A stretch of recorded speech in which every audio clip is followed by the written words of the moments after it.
Bonjour, c'est Sophia Ferry et bienvenue chez moi.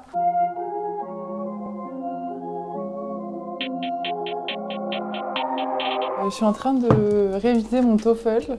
En fait, le TOEFL, c'est un test d'anglais. Pour valider mon diplôme à Sciences Po, il faut valider 100 points au TOEFL. En fait, j'ai toujours fait exactement la même chose que toutes les pros. C'est juste que à côté de ça, j'avais une double vie. C'était d'aller à l'école. Et donc, en fait, j'ai découvert ce programme à Sciences Po.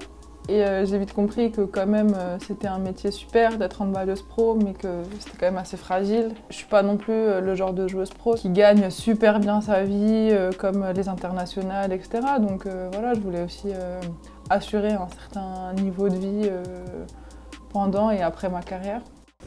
Let's go! Alors ma décision, elle est réfléchie, en fait, elle part d'un sentiment. On est parti jouer au Danemark contre une super équipe européenne et franchement, on s'est super bien battu, on a fait un super match. Et en fait, c'est à la fin de ce match que j'étais sûre que je voulais arrêter. C'était peut-être le meilleur moment de la saison. Et c'est à ce moment-là pourtant que je me dis, en fait, ça me procure pas les émotions qui font que j'ai envie de faire tous ces sacrifices. C'est pas banal d'arrêter sa carrière au moment où on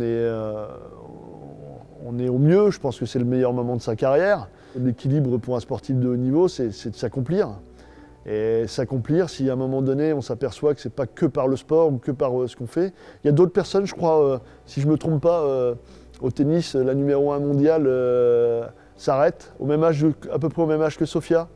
Donc voilà, je pense que c'est usant le sport de haut niveau. C'est usant. C'est cette culture de juste aller chercher toujours plus loin, toujours plus fort. D'ailleurs, très souvent, on en perd un peu un côté humain, un côté... Mais après tout, je peux comprendre que le sport de haut niveau, c'est du business, c'est du divertissement, et on attend plus de la performance et du résultat que tu te sentes bien en soi. De ce que je peux observer du sport de haut niveau actuel, c'est qu'on s'en fout, ouais. C'est qu'on s'en fout un peu du bien-être global des athlètes. Et je parle pas que du hand, hein. Moi je parle d'athlétisme, du judo, de tous les sports. Tu es quelqu'un avant d'être l'athlète que tu es. Et en fait, des fois, justement, ce côté athlète prend tellement le dessus qu'on oublie que tu es quelqu'un. Et ça, c'est quelque chose qui me dérange, ouais.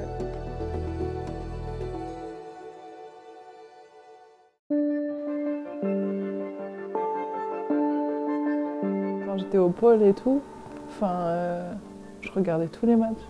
Non mais moi je regardais tous les matchs. En fait je téléchargeais, bon c'est pas bien ce que je vais dire, mais je l'ai téléchargé sur mon téléphone. Et en fait par exemple en cours de philo, je regardais que des matchs de hand. Et alors que là aujourd'hui, ça fait un certain nombre d'années que c'est mon métier. Et donc sortie de mon métier, je veux bien faire autre chose à côté, quoi. C'est ça qui est un peu particulier avec le métier d'handballeuse, c'est que quand je passe la porte de chez moi, le hand il est toujours là, quoi. Alors que quelqu'un dans la vie de tous les jours, il rentre chez lui, le boulot c'est au boulot, quoi. La part que le handball a dans ma vie, en fait, pour moi aujourd'hui, elle est trop importante parce que j'ai l'impression que je fais moins... j'ai pas l'opportunité de faire d'autres choses que j'aimerais faire. Mais c'est pas du tout que le hand m'épanouit pas, hein. C'est juste, il me manque un truc. Et si je veux aller chercher ce truc, le hand prend trop de place, au niveau professionnel. Les petits bobos, les petits coups et tout, non, ça va certainement pas me manquer, mais en soi c'était pas très grave, quoi. Je veux dire, c'est le quotidien du hand et en particulier, je pense, du poste de pivot. Mais après, j'ai eu des plus gros bobos. Ça fait 2 fois de suite le croisé, donc pour revenir 2 ans, zapper 2 ans à cet âge-là, en pleine formation, c'est très très compliqué. Donc je pense que ça lui a permis aussi d'avoir un autre aspect un peu plus au niveau des études, de ses formations et tout ça, qui lui permettent aujourd'hui d'avoir une autre approche du hand. c'est très dur parce qu'elle était sur une très belle lancée. Elle était vraiment, c'était la pépite, voilà, tout le monde l'attendait, futur pivot de l'équipe de France. Et elle partait très très bien, elle avait fait un très très bon début de saison. Elle se blesse, je crois, mi-saison à peu près, et elle était en plein rush, quoi. Donc très dur mentalement de s'arrêter comme ça, de se projeter, je pense, parce qu'à cet âge-là, 1 an d'arrêt, ça nous paraît une éternité. Je suis restée, en tout, si tu comptes, près de 2 ans et demi sur le carreau, tu vois. Enfin, j'étais même pas sur le banc, quoi. J'étais dans les tribunes, et très haut dans les tribunes, quoi. C'était, voilà, et bon, ça m'a permis de prendre du recul, mais aussi de comprendre que très vite, en fait, c'est un milieu qui a pas de pitié non plus, qui est là. Enfin, t'es bonne, t'es là.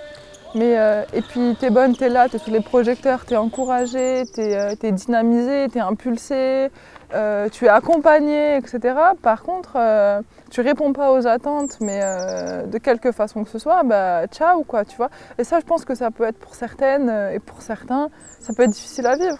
En fait, je quitte peut-être d'ailleurs avant qu'il y ait un mal-être. Je quitte avant que ce soit la saison de trop. Je pense qu'elle sait qu'en dehors du handball, sa vie, elle va être très bien. Qu'aujourd'hui, c'est beaucoup de contraintes quand même. On l'oublie facilement que le sport de niveau, c'est super, mais c'est beaucoup de sacrifices. C'est pas beaucoup de vie perso, pas de week-end à nous. Donc, je pense qu'elle avait besoin d'autre chose. Et je crois qu'aujourd'hui, en plus, c'est un peu une réponse de beaucoup de joueuses. Il y en a de plus en plus qui arrêtent de plus en plus tôt. L'année dernière, on a quand même des filles qui ont arrêté, elles avaient 28, 29 ans. Donc, ça me surprend de moins en moins. Et je ne doute pas qu'elle aura une super vie en dehors, et je pense qu'elle continuera un peu à fouler quelques terrains de handball. On est arrivé à la même temps, on a commencé du début, l'équipe s'est commencé à construire, donc entre nous on a parlé beaucoup, on s'est aidé beaucoup, donc elle va nous manquer beaucoup l'année prochaine.